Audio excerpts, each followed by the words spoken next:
Purple love story presents mystery magic, written by Preeti. Last episode में हमने सुना कि नंदिनी रघुनाथ जी को सूरज के बारे में बता रही होती है कि वो एक इंसान नहीं बल्कि एक हैवान है।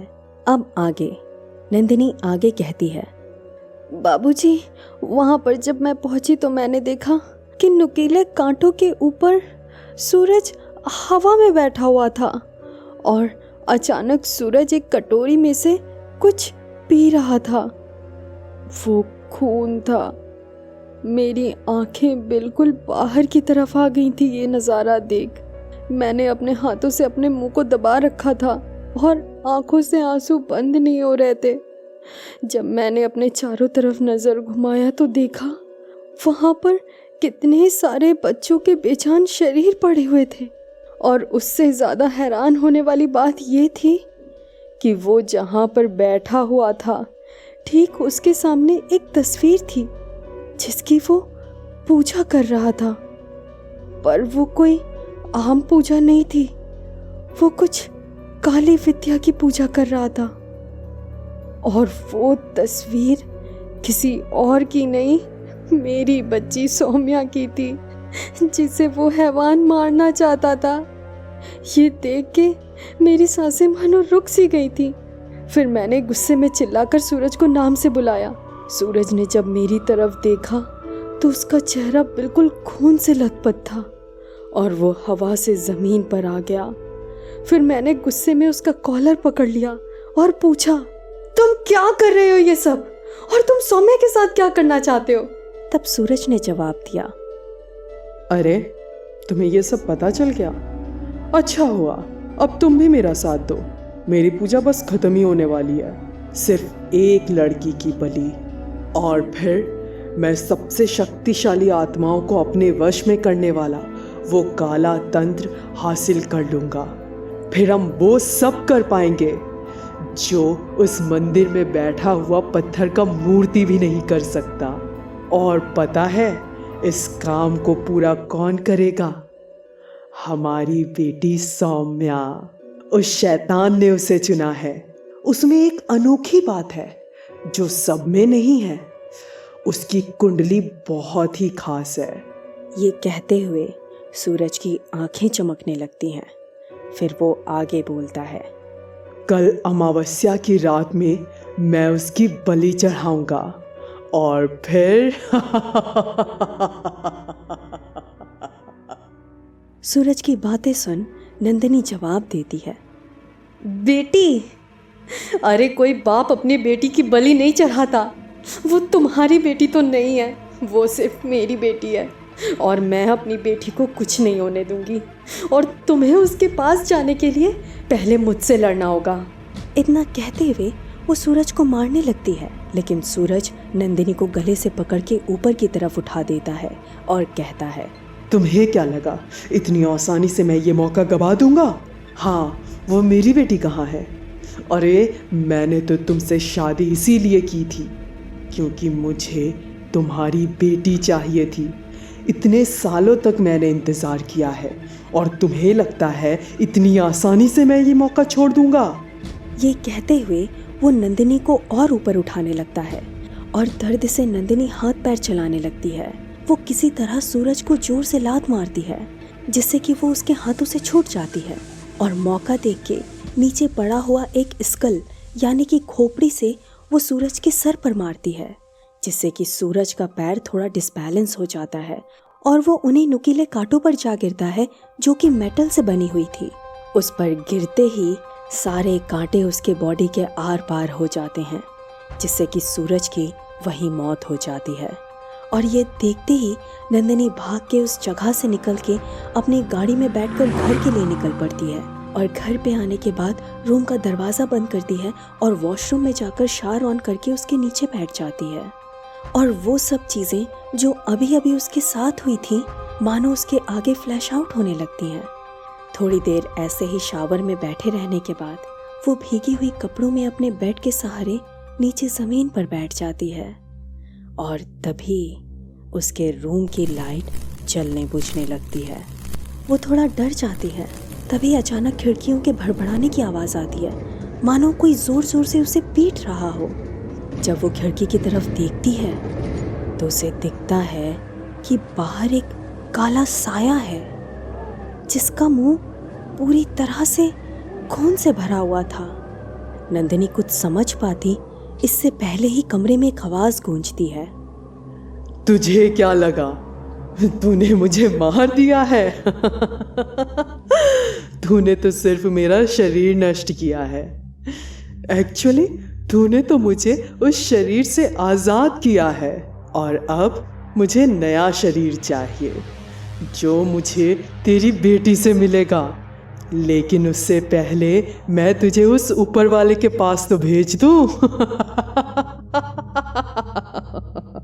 नंदिनी ये सब सुन के खुद को कॉर्नर में छुपाने की कोशिश करने लगती है और कुछ ही देर बाद वो आवाज़ भी बंद हो जाती है। देखते देखते सुबह हो जाती है और नंदिनी को कोई होश नहीं होता। वो समझ ही नहीं पा रही थी कि आखिर ये सब क्या हो रहा है।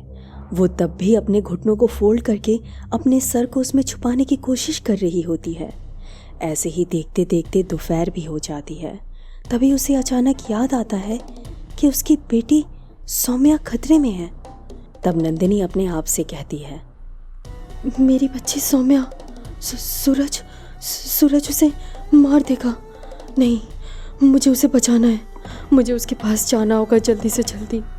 ये कह के वो अपनी गाड़ी की तरफ निकल पड़ती है और गाड़ी लेके वो रघुनाथ जी की हवेली की तरफ जाने लगती है। पर रास्ते में ट्रैफिक की वजह से वो फंस जाती है। जैसे तैसे वो ट्रैफिक से बच के आगे निकलती है और देखते ही देखते शाम भी हो चुकी होती है।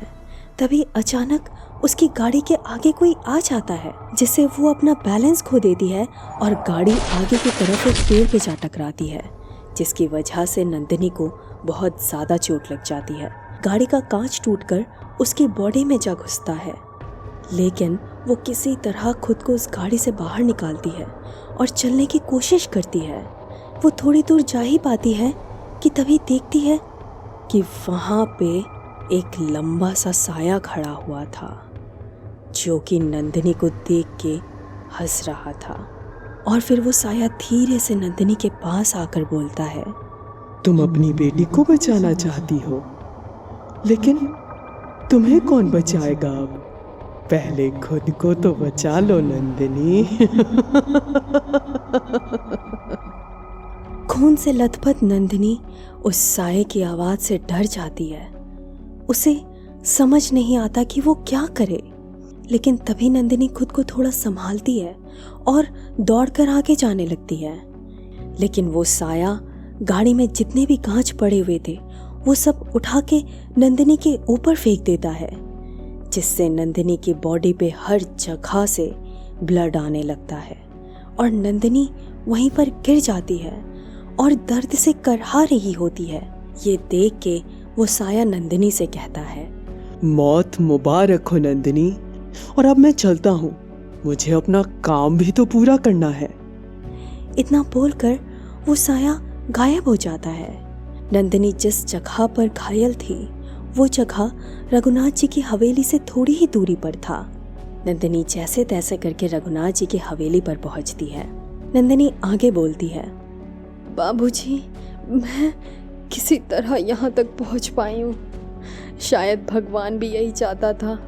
आप मेरी बच्ची को बचा लीजिए, उसे यहाँ से दूर ले जाइए। वो साया, उससे बचा लीजिए मेरी बच्ची को। उसके पास आपके अलावा कोई नहीं है। आप उसका ध्यान रखना बाबूजी। इतना बोलकर वो अपना दम तोड़ देती है। नंदिनी के मौत के पीछे वही साया है जो शायद अब मेरी बच्ची सौम्या के पीछे भी पड़ा है। इतना पढ़ते ही सौम्या खुद को कोसने लगती है और रो रही होती है। सौम्या खुद से कहती है, सिर्फ मेरी वजह से आज मम्मा मेरे साथ नहीं है। सिर्फ मुझे बचाने के लिए मम्मा ने अपनी जान दे दी, और अब मेरी वजह से नित्या भी। रोते हुए वो डायरी को आगे पढ़ना जारी रखती है। उस दिन जब हम दोनों बच्चियों को तांत्रिक के पास ले गए थे तो तांत्रिक ने हमसे कहा, हमने अभी तो इस बच्ची को बचा लिया है, पर खतरा अभी टला नहीं है। वो बॉटल टूटते ही वो श्राप इस बच्ची को भी नहीं छोड़ने वाली। इस बच्ची को जितना हो सके उतना दूर भेज दो और इस जगह पर दोबारा वापस मत लाना। तभी वो तांत्रिक थोड़ा हैरान होकर रघुनाथ जी की तरफ देखते हुए कहता है, बच्ची के गले में ये धागा, ये तो वही धागा है। तभी रघुनाथ जी कहते हैं, ये हमारे कुल देवता का दिया हुआ धागा है। तभी तांत्रिक थोड़ा मुस्कुराते हुए रघुनाथ जी को जवाब देता है, रघुनाथ जी, आपकी बच्ची बहुत किस्मत वाली है। ये धागा आपके कुल देवी का ज़रूर दिया हुआ है, लेकिन ये धागा रहता भी उसी के गले में है जिसे ये धागा खुद चुनता है। और जब तक ये धागा उसके गले में है तब तक उसके साथ कुछ भी गलत नहीं हो सकता। आप जितना जल्दी हो सके इस जगह से उसे दूर भेज दीजिए, बाकी वक्त उसे सब बता देगा। ये सुनने के बाद मैं सौम्या को जल्द से जल्द अपने से दूर भेजना चाहता था ताकि वो सेफ रहे। ये सब मैं इसलिए लिख रहा हूँ कि जब मेरी बच्ची बड़ी हो जाएगी तब उसे ये डायरी उसके मंजिल तक ले जाएगी।